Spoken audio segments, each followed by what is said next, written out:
그때에 베드로가 나와 이르되 주여 형제가 내게 죄를 범하면 몇 번이나 용서하여 주리이까 7번까지 하오리이까. 예수께서 이르시되 내게 이르노니 7번 아니라 7번을 70번까지라도 할지니라. 그러므로 천국은 그 종들과 결산하려 하던 어떤 임금과 같으니 결산할 때에 10,000달란트 빚진 자 하나를 데려오매 갚을 것이 없는지라 주인이 명하여 그 몸과 아내와 자식들과 모든 소유를 다 팔아 갚게 하라 하니 그 종이 엎드려 절하며 이르되 내게 참으소서 다 갚으리이다 하거늘 그 종의 주인이 불쌍히 여겨 놓아 보내며 그 빚을 탕감하여 주었더니 그 종이 나가서 자기에게 100데나리온 빚진 동료 한 사람을 만나 붙들어 목을 잡고 이르되 빚을 갚으라 하매 그 동료가 엎드려 간구하여 이르되 나에게 참아 주소서 갚으리이다 하되 허락하지 아니하고 이에 가서 그가 빚을 갚도록 옥에 가두거늘 그 동료들이 그것을 보고 몹시 딱하게 여겨 주인에게 가서 그 일을 다 알리니 이에 주인이 그를 불러다가 말하되 악한 종아 내가 빌기에 내가 내 빚을 전부 탕감하여 주었거늘 내가 너를 불쌍히 여김과 같이 너도 내 동료를 불쌍히 여김이 마땅하지 아니하냐 하고 주인이 노하여 그 빚을 다 갚도록 그를 옥졸들에게 넘기니라. 함께 읽겠습니다. 너희가 각각 마음으로부터 형제를 용서하지 아니하면 나의 하늘 아버지께서도 너희에게 이와 같이 하시리라. 아멘.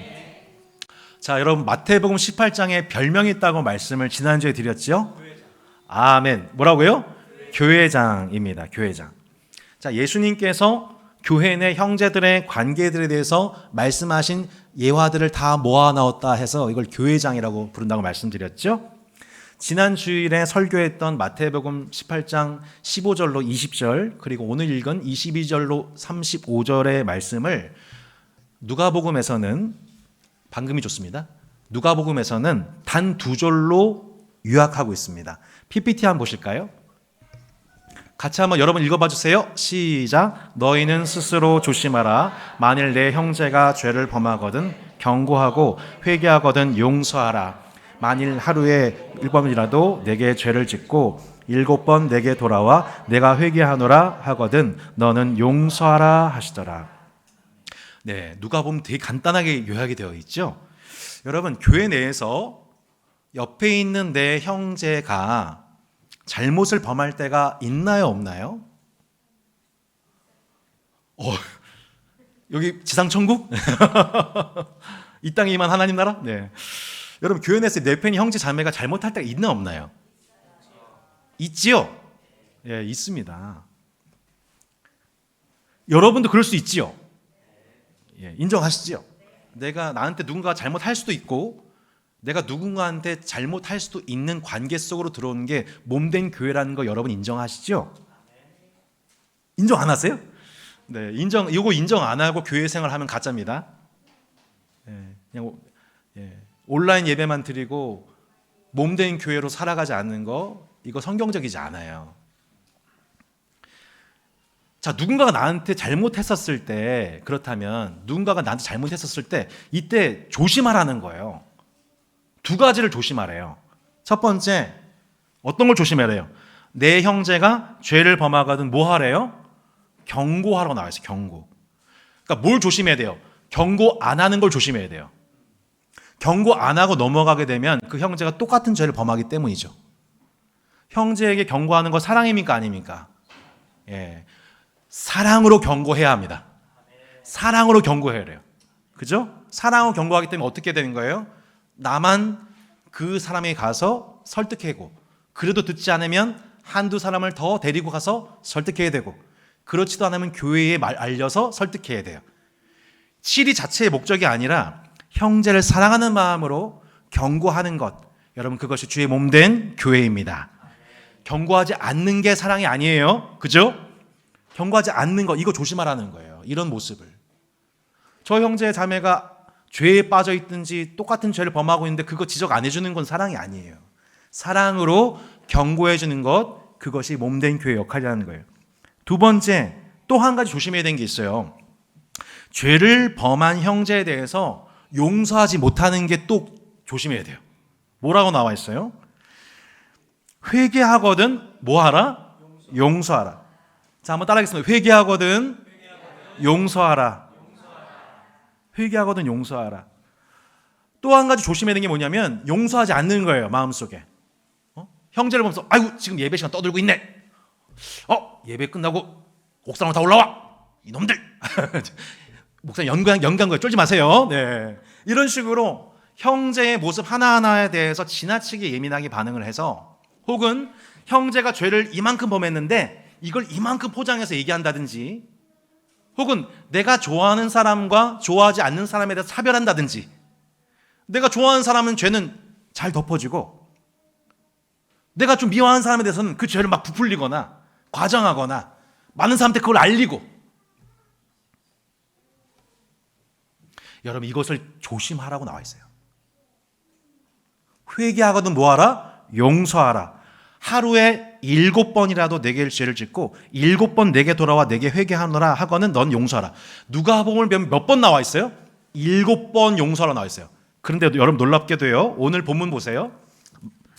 지금 조심하면 안 됩니다. 마태복음 18장 오늘 첫 번째 우리 21절 보겠습니다. 그때에 베드로가 나와 이르되 주여 형제가 내게 죄를 범하면 몇 번이나 용서하여 주리이까? 7번까지 하오리까? 7번 나와 있죠. 근데 예수님 뭐라고 말씀하셨어요? 22절 예수께서 이르시되 내게 이르노니 7번뿐 아니라 7번을 몇 번이라고 나왔어요? 70번까지라도 할지냐. 자, 여러분, 그러면 7 곱하기 70 뭐예요? 속을 이렇게 잘하네. 490번 용서하고 491번째 잘못 범하면 용서하지 말란 뜻인가요? 여러분 어떻게 생각하세요? 여러분, 이런 질문을 유대인들이 문답식으로 이렇게 물어보고 답해보곤 했습니다. 그래서 랍비시여, 누군가가 나한테 잘못을 하면 몇 번 용서해 줘야 됩니까? 할 때 실제로 어떻게 가르쳤냐면 3번 용서해 줘라. 3번 용서해 주고 4번째 그러면 그땐 용서하지 말아라. 이게 당시 유대인들의 랍비 문헌에 나와 있는 문장이에요. 근데 예수님 뭐라고 말씀하셨어요? 누가복음 보면 7번이나 나와 있고요. 마태복음 보면 7번을 70번. 이거는 490번까지 하라는 얘기가 아니라 용서를 몇 번 하라? 무한 반복하라는 뜻이에요. 말씀을 듣는 순간 용서를 무한 반복하라고? 아니, 어떻게 사람이 그럴 수 있어? 아니, 그러면 이 말씀에 따르자면 계속 그 사람은 잘못을 범해도 되겠네? 잘못을 범하는 그 사람을 반복해서 용서해주면 가해자는 더 쉽게 죄를 범하는 세상이 되는 거 아니야? 라는 의문이 듭니까, 안 듭니까? 당연히 들죠. 예수님의 이 말씀을 악용할 것 같은 그런 상상이 번뜩 든단 말이에요. 잘못을 범한 사람이 있으면 그 사람에 대해서 정의롭게 응징하는 것만이 세상을 안정시키는 길이라고 믿는 현대인들에게는 이 말씀은 진짜 불편한 말씀이에요. 이 말씀이 읽는 순간 바로 아멘 되는 사람은 아무도 없어요. 불편하신 게 당연해요. 여러분, 그러나 사랑하는 따스한 교회 성도 여러분, 이 말씀은요 일반 시민들에게 말씀하신 게 아니에요. 대한민국을 사랑하는 현대 시민들한테 하신 말씀이 아니에요. 첫 번째로 누구한테 하신 말씀이에요? 12명의 제자 공동체, 서로 누가 크냐 논쟁하면서 상처를 주고받고 있던 그 베드로와 마태의 공동체에게 1차적으로 하셨던 말씀이에요. 두 번째, 마태가 목회하던 안디옥 교회 공동체를 향한 말씀이에요. 세 번째, 신약의 모든 교회로 살아가고 있는 성도들에게 주시는 말씀이에요. 예수님은 이렇게 말씀하셨어요. 23절 말씀입니다. 자, 23절 읽어보겠습니다. 그러므로 천국은 그 종들과 결산하려 하던 어떤 임금과 같으니. 자, 천국은 뭐와 같대요? 어떤 임금과도 같대요. 어떤 임금인가요? 이 임금에게 어느 날 1만 달란트 빚진 사람이 찾아왔습니다. 마태복음에서 이 달란트와 데나리온이라는 화폐 명칭이 나오는데요. 자, 1달란트가 얼마인가? 1달란트는 6천 데나리온과 같습니다. 자, 1데나리온이 뭐냐면 한 노동자가 1일 열심히 일하고 번 액수예요. 대략 치자면 1일에 10만 원 벌었다 칩시다. 그러니까 1데나리온 얼마예요? 10만 원 칩시다. 그럼 6천 데나리온이면 얼마예요? 6억 원이에요. 6억 원. 1달란트가 얼마예요? 6억 원이에요. 그러면 1만 달란트는 얼마예요? 60조 원입니다. 네, 집에 다 갖고 계신가 봐요. 60조 원 정도. 네, 아무도 안 놀라시네. 놀랍게도 빚을 졌는데 60조 원을 빚을 진 사람이에요. 임금이 뭐라고 했냐? 너의 몸과 아내와 자식들과 모든 소유를 다 팔아서 갚게 해라, 이렇게 했습니다. 여러분, 이 모든 거 다 팔아도 60조 원 될까 안 될까요? 안 돼요. 어림도 없어요. 어림도 없어요. 60조 원. 우리가 한평생 아무리 뼈 빠지게 일하고 돈을 벌어도 아마 60억 원도 벌지 못할 겁니다. 아마 저 같은 경우에는. 그때 그 주인 앞에서 이 종이 어떻게 행동했습니까? 27절입니다. 그 종의 주인이, 자, 26절 27절 볼까요? 그 종이 엎드려 절하며 이르되 내게 참으소서 다 갚으리이다 하거늘 그 종의 주인이 불쌍히 여겨 놓아 보내며 그 빚을 탕감하여 주었더니, 이렇게 나와 있습니다. 자, 여러분, 60조는 상상이 안 되니까 내가 60억 원의 빚을 지고 있다고 한번 생각해 보세요.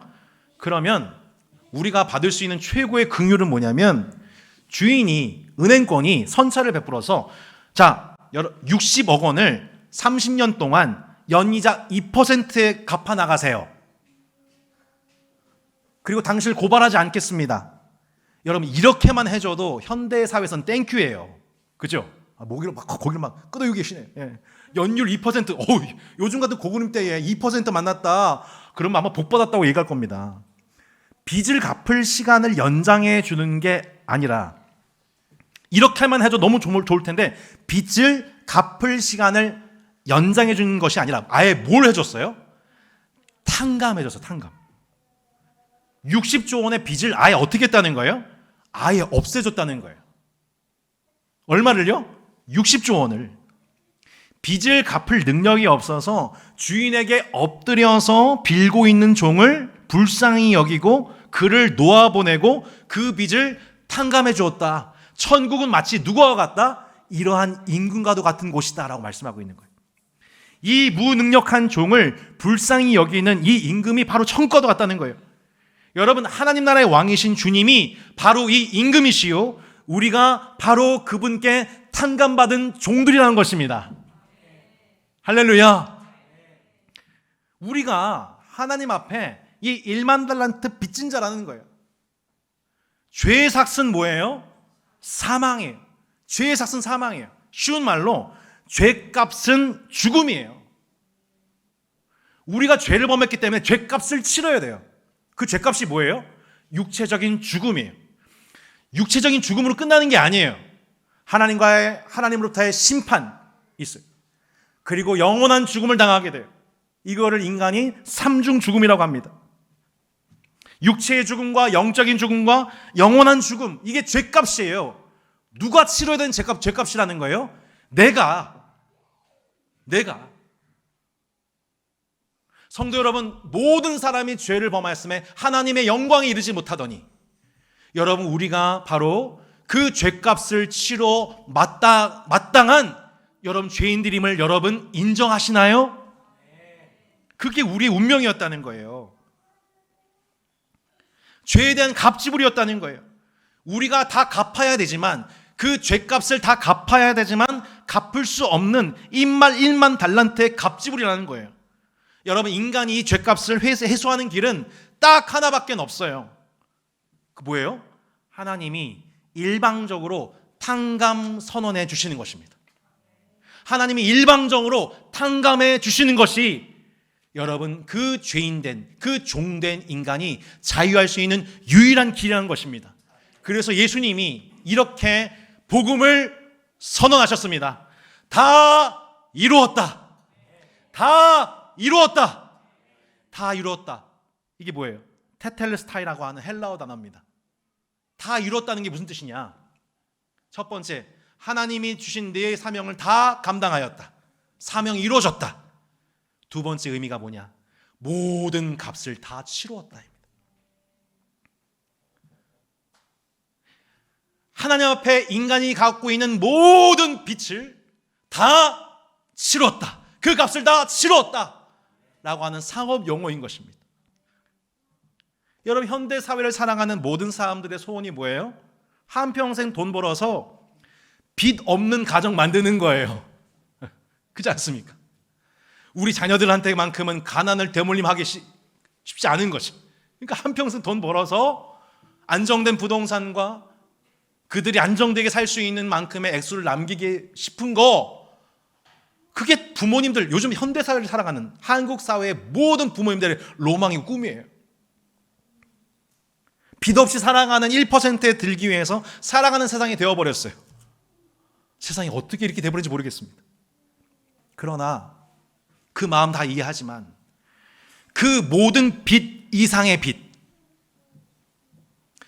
그 빚을 갚기 위해서 우리가 노력하는 것 그 이상으로 우리가 도저히 갚을래야 갚을 수 없는 빚, 아무리 많은 돈이 있어도 명예를 쌓아도 선행을 해도 결코 그 값을 치를 수 없는 빚이 인간에게 있다는 거예요. 그런데 그 빚을 십자가에서 청산하신 분이 있다는 것입니다. 우리를 그 빚에서 자유롭게 하시는 분이 예수 그리스도이십니다. 종에서 벗어나 자유를 얻게 하시는 분이십니다. 인간이 치러야 되는 모든 죄값을 치르신 예수 그리스도를 통해서만이 우리가 생명과 자유와 평화를 회복하게 되는 것입니다. 그는 허물과 죄로 죽었던 너희를 살리셨도다. 긍휼이 풍성하신 하나님이, 긍휼이 풍성하신 하나님이 우리를 사랑하신 그 큰 사랑을 인하여 허물로 죽은 우리를 그리스도와 함께 살리셨고 너희는 은혜로 구원을 얻은 것이니라. 우리를 향한 하나님 아버지의 사랑이 무엇입니까? 그것은 긍휼입니다. 긍휼. 하나님이 여러분은 긍휼히 여기십니다. 하나님이 나를 불쌍히 여기십니다. 아버지가 자녀를 불쌍히 여기듯 하나님이 우리를 불쌍히 여기세요. 여러분, 이것이 복음이에요. 하나님이 나를 불쌍히 여기신다는 것. 죄를 범한 우리를 정죄하고 비판하고 7번까지만 용서하고 3번만 용서하고 그 다음에는 눈 가만 버리신 분이 아니라 하나님의 말씀대로 순종하지 못하고 또 죄를 범하고 넘어지고 반복하고 하나님 잘못됐어요, 이러기를 7번을 70번 반복하고 700번을 반복해도 그 회개할 때마다 우리를 용서해 주시는 분, 아버지가 자녀를 불쌍히 여긴 것 같이 우리를 그렇게 불쌍히 여기시는 분, 우리가 단지 진토일 뿐이며 단지 먼지일 뿐임을 아시는 분, 그 은총을 우리에게 베푸시는 하나님의 은혜와 긍휼은 평생의 은혜입니다. 이 복음의 은혜를 누리게 하신 분이 누구예요? 예수 그리스도시죠.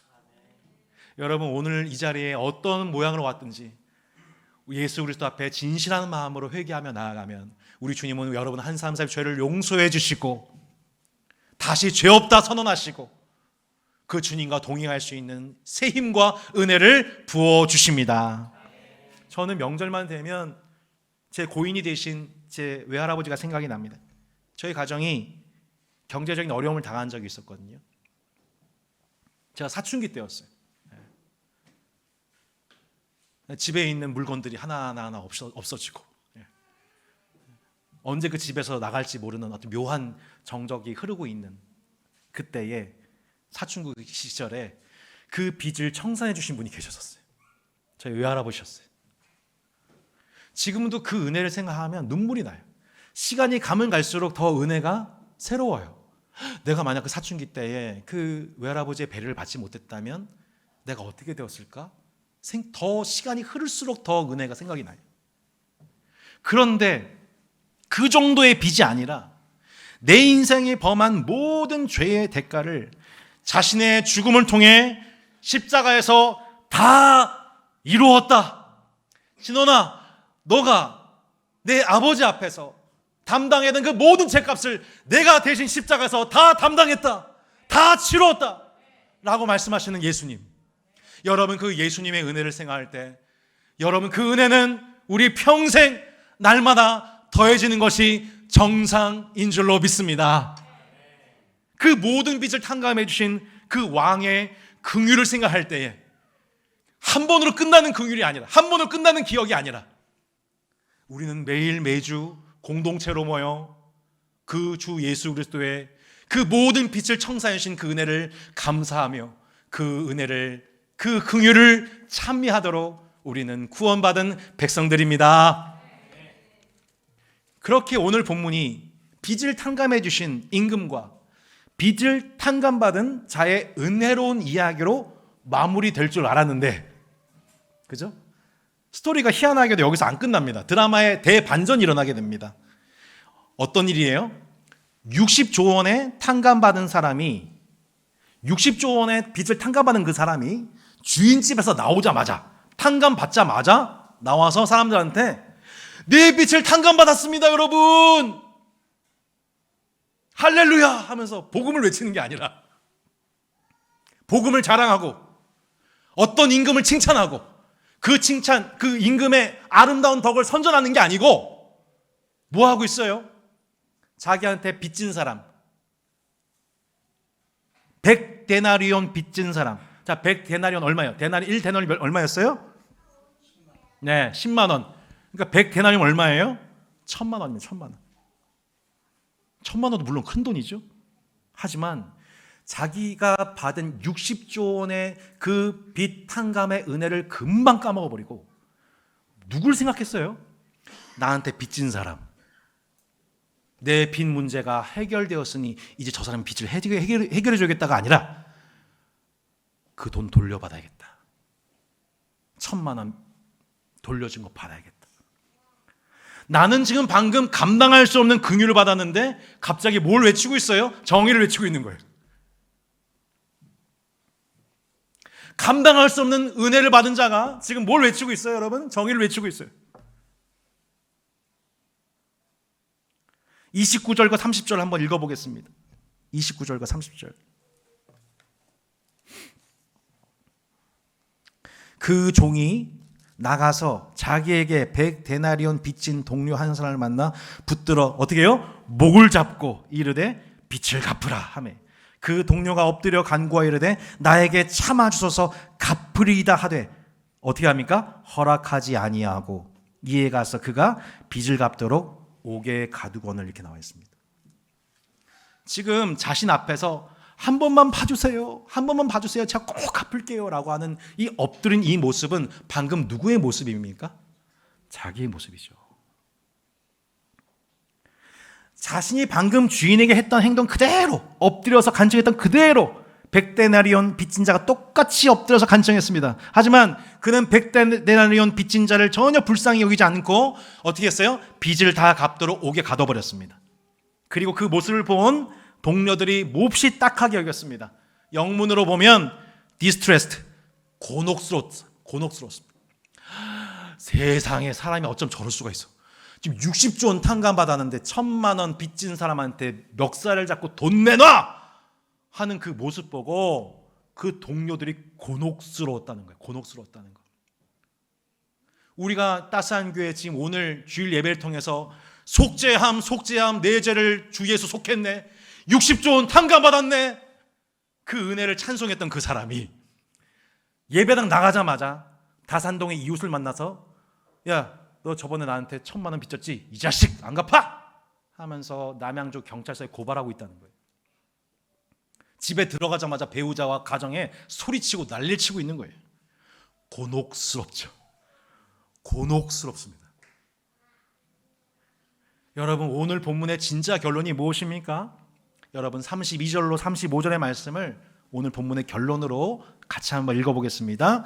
시작. 이에 주인이 그를 불러다가 말하되 악한 종아, 내가 빌기에 내가 내 빚을 전부 탕감하여 주었거늘 내가 너를 불쌍히 여긴 것 같이 너도 내 동료를 불쌍히 여김이 마땅하지 아니하냐 하고 주인이 노하여 그 빚을 다 갚도록 그를 옥졸들에게 넘기니라. 너희가 각각 마음으로부터 형제를 용서하지 아니하면 나의 하늘 아버지께서도 너희에게 이와 같이 하시리라. 자, 주인이 지금 이 사람을 다시 소환합니다. 긍휼의 대상이었던 이 종을 어떻게 해요? 이제 심판합니다. 방금 전까지 그 임금은 자기한테 60조 원을 빈 사람이었지만 그를 긍휼의 대상으로 바라봤습니다. 하지만 그 은혜 받은 자가 긍휼을 행하지 않았을 때 이제 임금은 그를 범죄자로 소환합니다. 그리고 뭐라고 해요? 악한 종이다. 악한 종이다. 악한 종아, 내가 빌기에 내가 내 빛을 전부 탕감해 줬는데 내가 너를 불쌍히 여긴 것 같이 너도 내 동료를 불쌍히 여김에 마땅하지 않냐? 라면서 악한 종이라고 합니다. 여러분, 성경에서 악함이 무엇입니까? 성경이 말하는 악함이 뭐예요? 자기 중심성입니다.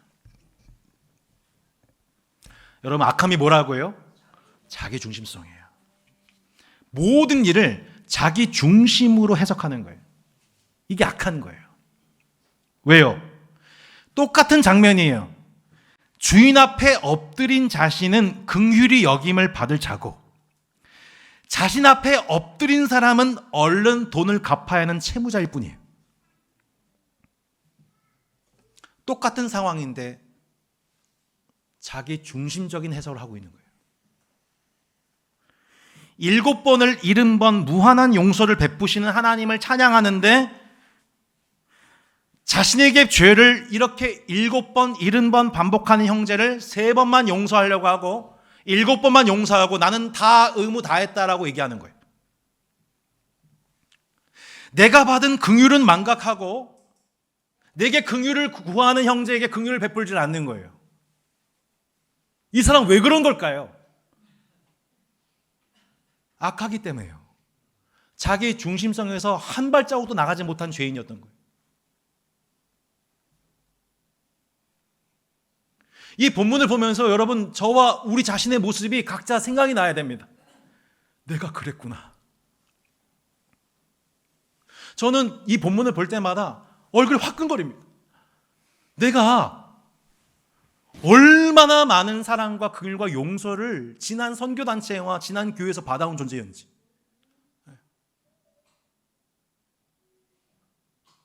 저는 원래 예수님을 믿는 자도 아니었고 세속 문화에 찌들어 있던 사람이었었고 음란하고 교만하고 게으르고 하나님 말씀 앞에 뭐 하나 걸치지 않는 게 없는 중죄인이에요.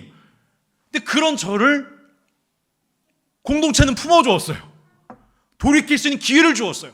저 때문에 얼마나 많은 선배들이 마음속으로 시험당하면서 눈물로 기도했는지 몰라요. 야, 다른 사람들은 다 예수 믿을 것 같은데 쟤는 못 믿을 것 같아. 후배 손진원의 모습 때문에 수많은 선배들이 시험 들면서 그 시험을 이겨가면서 용서하려고 사랑하고 회의하고 밤새 처리하고 나 한 사람의 회개를 위해서 용서하기 위해서 7번을 70번도 더 저를 품어준 공동체가 있었습니다. 복음을 그림 언어로 설명해주는 용서를 말이 아니라 행함으로 가르치는 공동체가 있었어요. 그 은혜를 받은 자가 목사가 되었습니다.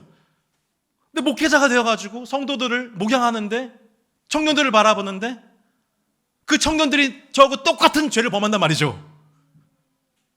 하루가 멀다 하고 연애 문제로 성 문제로 하루가 멀다고 서로를 시험 들게 하는 문제를 가지고 나와요. 그때부터 무슨 생각이 들까요? 2가지 유혹이 오는 거예요. 그때 경고하지 않는 거예요. 그때 경고하지 않는 거예요. 그 죄가 보였는데 그때 그 죄를 지적하지 않고 넘어갔더니 공동체에 더 큰 혼란이 생겨요.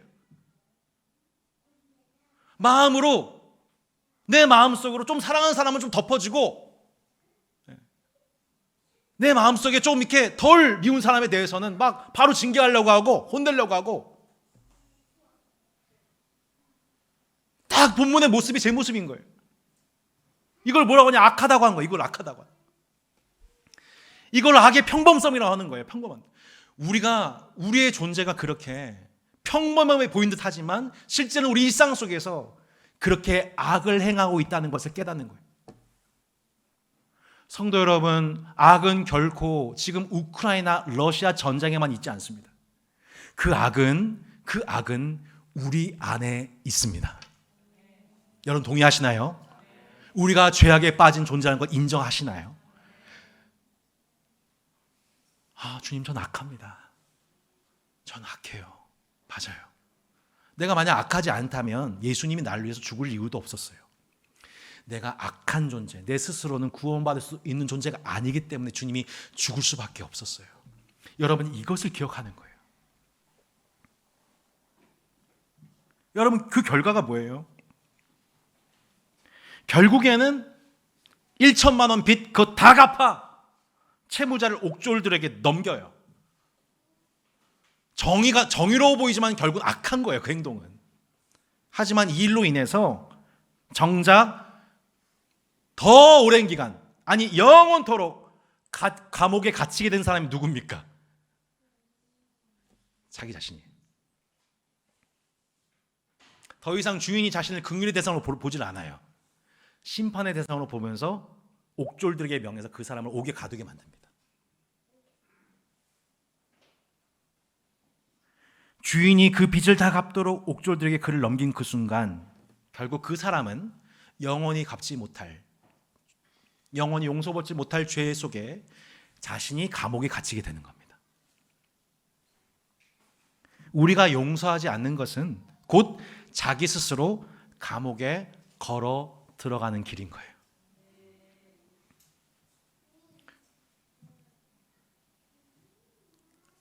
여러분, 우리가 지난 창세기 말씀 때에도 요셉에 대해서 살펴봤죠. 용서와 화해 그리고 치유에 관한 말씀을 전했죠. 여러분, 용서는 결국 누굴 위한 행동입니까? 나 자신입니다. 나 자신을 자유케 하는 행동이에요. 내가 감옥에 들어가지 않는 편을 택하는 길입니다. 주님이 주신 자유를 만끽하며 살아가는 길입니다.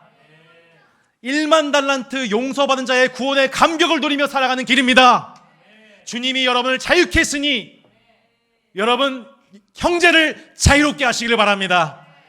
형제를 자유롭게 함으로 여러분 자유케 된 자의 복을 지속하시기를 바랍니다. 너희가 각각 마음으로부터 형제를 용서하지 아니하면 나의 하늘 아버지께서도 너에게 이와 같이 하시리라. 이게 오늘 본문 결론이에요. 오늘 비유의 결론이에요. 성도 여러분, 용서는요 인간적으로는 결코 쉬운 일 아닙니다. 이거 우리 힘으로 하라는 얘기 아닙니다, 여러분. 세속 시민들이 이 말씀을 과연 공감하고 이해할 수 있을까요? 순종할 수 있을까요? 절대 안 됩니다. 절대 안 됩니다. 자신에게 잘못을 범하는 형제를 용서하되 7번을 70번씩 무한 용서를 행할 수 있는 가능성의 사람은 이 세상에 딱 한 부류밖에 없습니다. 그 무한한 용서를 받아본 사람, 그 용서를 마음으로 받은 사람, 자신의 죄를 용서하시되 무한한 사랑으로 긍휼을 베푸시는 왕의 사랑을 마음으로 반복적으로 경험하여 심령이 거듭난 그 사람은 그 마음으로부터 형제를 용서할 수 있습니다. 내게 잘못을 행하는 형제의 모습을 보면서 이 자식 어떻게 그럴 수 있어? 저 죽일 놈, 썩을 놈 하는 게 아니라 야, 난 예전에 똑같았어. 아니야, 난 예전에 저보다 더했어. 난 더했어. 제 고백이에요. 저는 옛날에 저를 힘들게 하는 수많은 시험들이 있었지만 그 성도분들, 청년들의 문제가 아니야. 전 더했어요. 죄인 중에 괴수였어요. 그런데 그런 나를 하나님 불쌍히 여기셔서 용서해 주셨어요. 1만 달란트 청산해 주셨어요. 탕감받았어요. 이 은혜 받은 자가 여러분 1000만 원 빚진 자 용서해 주는 거, 그거 마음으로 가능해지게 되는 거죠. 그래서 예수님이 제자들에게 야 얘들아, 너희는 이렇게 기도해라. 기도를 새롭게 가르쳐 줬어요. 뭐라고 예수님 말씀하셨어요? 우리가, 같이 한번 읽어보겠습니다. 시작. 우리가 우리에게 죄 지은 자를 사하여 준 것 같이 우리 죄를 사하여 주옵시오. 이게 주기도문이에요. 우리가 우리에게 죄 지은 자를 사하여 준 것 같이 우리 죄를 사하여 주옵시오. 우리가 형제를 용서하지 않는 행위는, 그 죄를 사해 주지 않는 행위는 하나님과 우리 사이의 관계를 막히게 하는 행동이에요. 내가 감옥에 들어가는 행동, 왕의 집에서 왕의 긍휼과 은혜를 찬미하며 누리는 자유를 누리는 것이 아니라 옥졸들에게 명령하시는, 저놈을 당장 넣어라 라고 하시는 그 왕의 명령 앞에 꼼짝 못하고 감옥에 들어가서 그 자유를 상실하는 행동이 뭐예요? 형제를 용서하지 않는 거예요. 성령님이 곤혹스러워 하시는 거예요. 예수 그리스도의 십자가의 은혜로 용서받은 그 죄인이 옆에 있는 형제의 잘못을 보고서 용서하지 못하는 그것, 성령님이 보시고 곤혹스러워하십니다. 말할 수 없는 탄식으로 성도를 위해 간구하시죠. 근데 성도는 기도가 막히는 거예요. 우리가 받은 은혜와 긍휼을 기억하고 형제에게 마침내 용서를 행할 수 있도록 성령 하나님은 여러분 평생 여러분을 위해서 기도하고 계십니다. 너희가 사람의 잘못을 용서하면 너희 하늘 아버지께서도 너희 잘못을 용서하시느니와 너희가 사람의 잘못을 용서하지 아니하면 너희 아버지께서도 너희 잘못을 용서하지 아니하시리라. 우리가 형제를 용서할 때까지 우리 죄를 용서하지 않으시는 하나님은 사랑이십니다. 이거 배우게 하신 하나님은 사랑이십니다. 이 기도를 배우게 하신 주님은 사랑이세요. 사랑하는 성도 여러분, 우리 남은 인생을 60조 원, 1만 달란트 탕감받은 자의 감사와 기쁨으로 매일과 매주를 사시겠습니까? 아니면 내게 1,000만 원 빚진 자에 대한 미움과 분노와 원수 갚음을 정의의 칼날을 휘둘며 살아가시겠습니까? 따스한 교회 모든 성도 여러분, 한 사람 사람은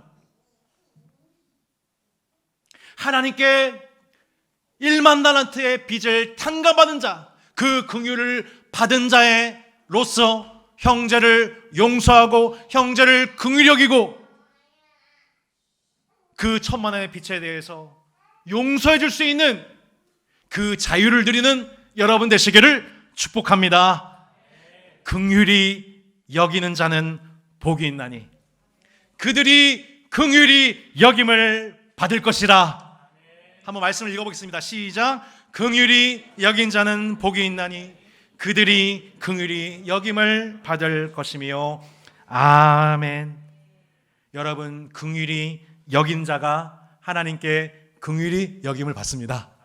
형제를 헤아리는 만큼 하나님 우리를 헤아려 주실 것입니다. 형제의 잘못을 용서할 때마다 하나님이 우리 죄를 용서하여 주실 것입니다.